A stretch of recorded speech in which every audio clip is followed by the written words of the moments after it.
Jai Sitaram. Balakand, Chapter 4.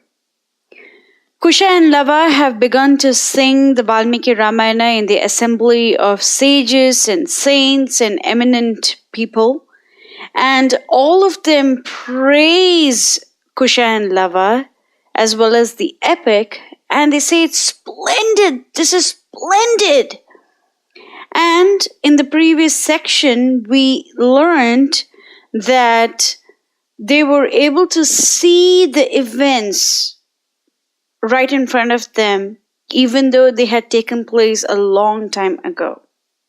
The phrase is Chira nirvritam api etat pratyaksham iva darshitam. So this was covered in the 17th verse of this chapter. Now let us continue with what the people of Ayodhya say with respect to Kusha and Lava. Verse 18. Pravishyata ubhau sushta tatha bhavam agayatam sahita madhuram raktam sampannam svara sampada. Oh, look how beautifully the boys are chanting in perfect unison in theme and passion, with their charming melodious voices endowed with rich notes of music. Tau Ubhau means both of them, and they are singing in unison or sahito. And the bhavam is very beautiful. The bhava means the mood, the theme is sung very beautifully. And the term beautifully is mentioned as sushta. Sushta means excellent. And they also use the term madhuram. That means it's very melodious. Then the next term is raktam. That means it's enchanting, it's entrancing. Then they use the word svara sampada. That means that it is accompanied by various notes. And sampanna means is endowed with. The two boys are singing the import, the mood of the epic melodiously and rapturously. And it's marinated in the pitch and the tune of perfection. And this is what the sages of Ayodhya was chanting when they listened to Valmiki Ramayana. And this should teach us that we need to listen to Valmiki Ramayana because, number one, even though the events happened a long time ago, it's as if they are happening right now. We learned that in verse 17. And verse 18 teaches us that the two boys have completely captured the essence of Valmiki Ramayana and they are singing it out rapturously and melodiously and perfectly because it is aninditau. Let's go on to verse 19. Evam prashisyamanau tau tapaha shlaghyai maharishibhi samraktataram atyartham madhuram tau agayatam. Praised in this manner by the great sages commendable for their severe austerities, the two boys chanted even with greater charm and melody. So the two boys excelled their previous efforts and they took their highest pitch and sang away the hearts of the listeners. So Sanrakta Taram means highly entrancing and Madhura means is extremely sweet, and Atyartha means with even greater desire. So they wanted to do a better job than what they did before because the sages were praising the work of Valmiki so beautifully. Now we will get to see a couple of things that they received from the various sages. So before we go into that section, it is imperative for us to understand something from Uttarakhand. In Uttarakhand, after Valmiki has completed the composition of Valmiki Ramayana and he sets out Kusha and Lava to sing Valmiki Ramayana in the streets of various lands, he gives them one particular instruction. And that is that Kusha and Lava should not accept any money from anyone, because this is a sacred scripture. Therefore, we are not supposed to profit monetarily, because once there is an exchange of money, then the teachings of the scriptures are automatically tainted. Therefore, a person should not sing or teach this epic expecting something for personal gain. So nobody offers them money at this point, and they merely offer the boys items that can be used for prayers.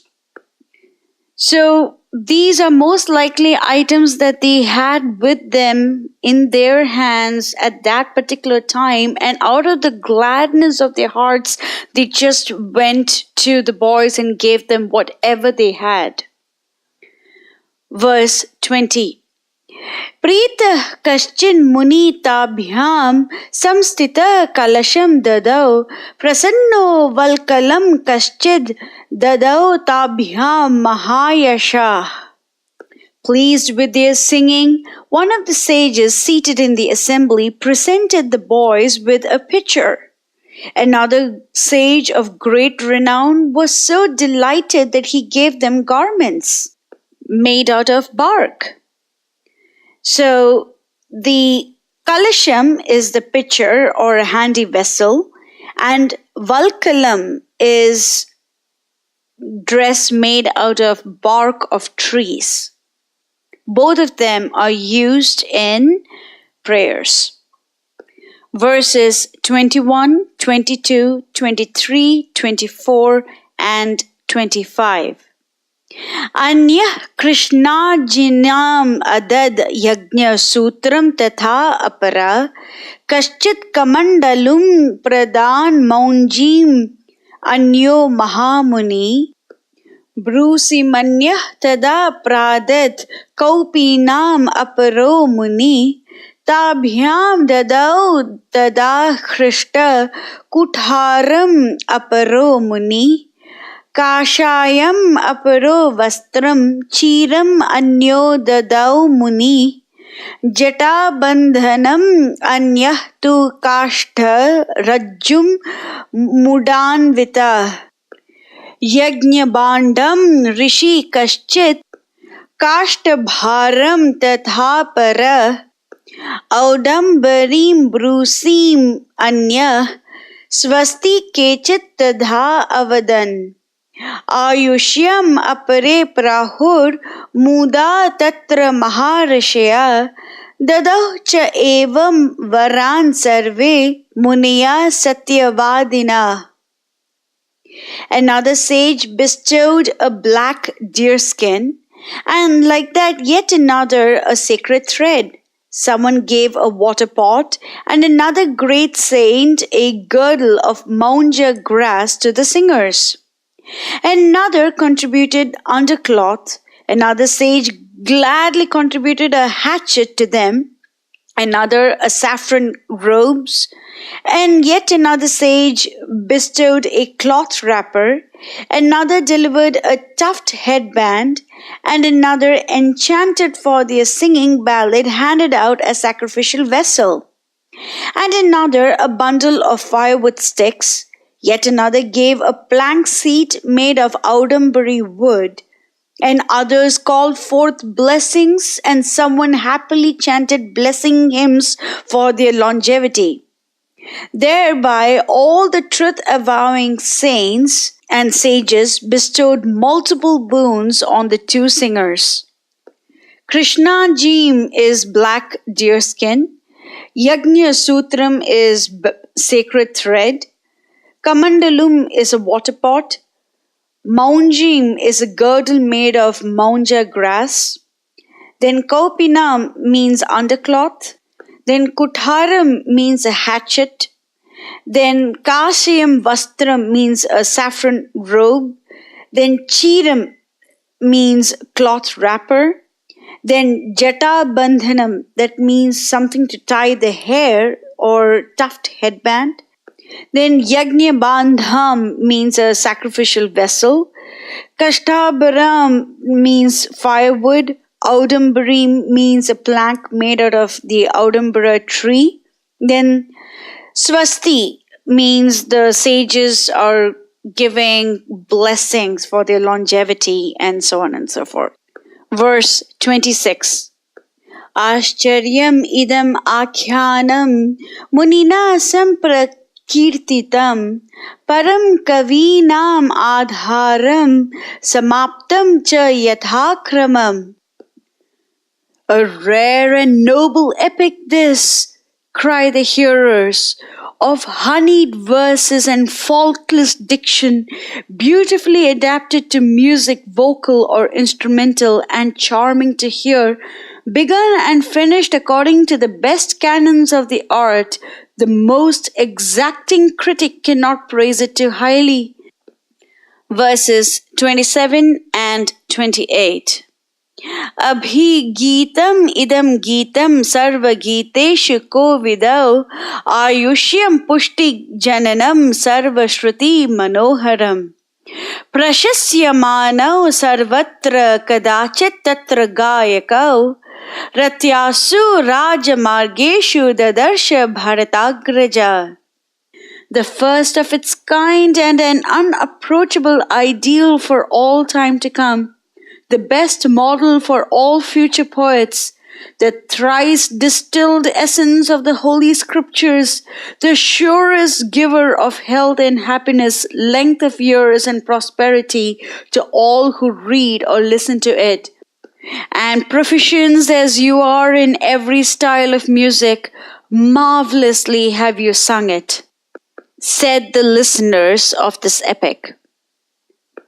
Thus many a time and oft did these boys recite it in crowded halls and broad streets, in sacred groves and sacrificial grounds. It chanced that one day the older brother of Bharata saw them. So Dadarsha Bharatagraja, that means that the older brother of Bharata happened to see these two boys. Verse 29. Sva Veshma cha aniya tato bhrataro sa kushi lavau pujayamasa puja arhau Rama shatruni barhanaha. Rama, the mightiest of men, invited the noble twins to the palace and showed unto them due respect. It is very interesting to note the two different descriptions of Lord Rama and Kusha and Lava. Kusha and Lava, the two bhratras or brothers, are described as puja arho, or worthy to be honored. And Rama is shatru nibarhanaha, or the one who torments his enemies, the one who torments his foes. So, what is the connection between Rama and Kusha and Lava? Rama is the father of Kusha and Lava. The Shatru is not just Ravana or Kumbhakarna. The Shatru is the fact that Rama has conquered Kama, Krodha, Lobha, Moha, Mada, Matsarya, and every single vice that we can think of. There is no unwholesomeness in Lord Rama. And such a person will always respect people who are bhaktas. Now, from Kusha and Lava's standpoint, they are worthy to be honored. Why? Because they are utilizing their skills of amazing memory and sweet voices and bhakti in the service of Lord Rama, in the service of their Guru. It was a Guru's instructions to memorize the 24,000 verses and recite them, and lo and behold, they are fulfilling the Guru's wishes. And they have memorized the 24,000 verses, and they're singing those verses most melodiously, most rapturously, most enchantingly. And Rama himself has heard them, and he has brought them over to his palace. Therefore, we need to understand that we need to subjugate our enemies, Kama, Krodha, Lobha, Moha, Mada, and Matsarya.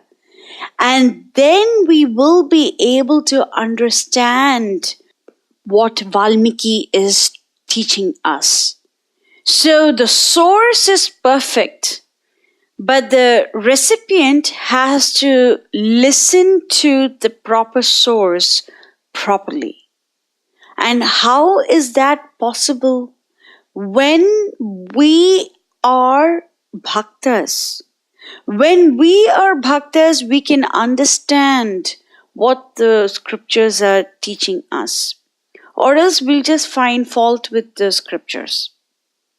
Therefore, Rama, the Shatru Nibarhanaha, is honoring Kusha and Lava, even though Kusha and Lava are his own sons. Another very important thing is that the age of the speaker does not really matter at all. It doesn't matter. It is bhakti that Rama himself pays great attention to. Rama says, Pujayamasa. Rama is honoring Kusha and Lava because they are worthy of being honored, and Rama is honoring them. So the Lord himself is bound by bhakti. The Lord is bound by bhakti. The way we can attract the Lord himself is through our bhakti. That is what Valmiki is teaching us over here. So we will continue this in the next section. Jai Sitaram.